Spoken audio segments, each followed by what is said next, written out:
I used to be the queen of taking things personally until I realized that it can't possibly be personal. Like, we are all projecting at varied levels of thinking based off of our lived experiences and realities and backgrounds and how we frame the world.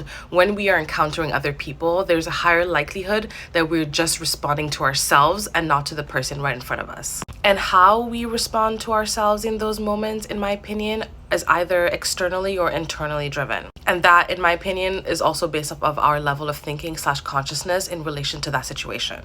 For example, if you're projecting from a place of survival defensiveness, then it's rooted in your ego. It's rooted in scarcity and it's rooted in fear. You're more prone to deflect and blame the other person and judge other people and are more suspicious of other people. But in reality, you're projecting. It is not about them. It is about you, and you're projecting your own fears and anxieties onto other people. Another externally sort of driven projection is social slash relational, where you're seeking to be approved. This is where like people pleasing lives.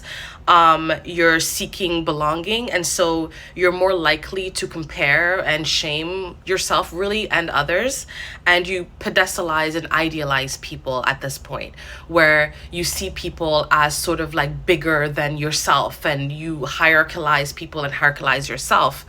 Where this is externally driven. Your projections are not based off of how you really feel and what you really think. It's based off of what the general consensus is. And another type of projection, which is more internally driven, is called self-aware slash expansive projection, where here you recognize that projections are inevitable. They're inevitable because we can't possibly understand where everyone's coming from, because our perspectives are formed by our lived realities. Here, rather, we are curious and compassionate.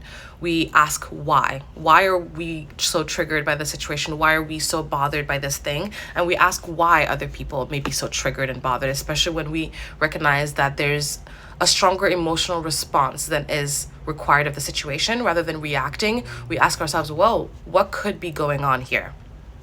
And we see triggers and projections as actually pathways towards healing.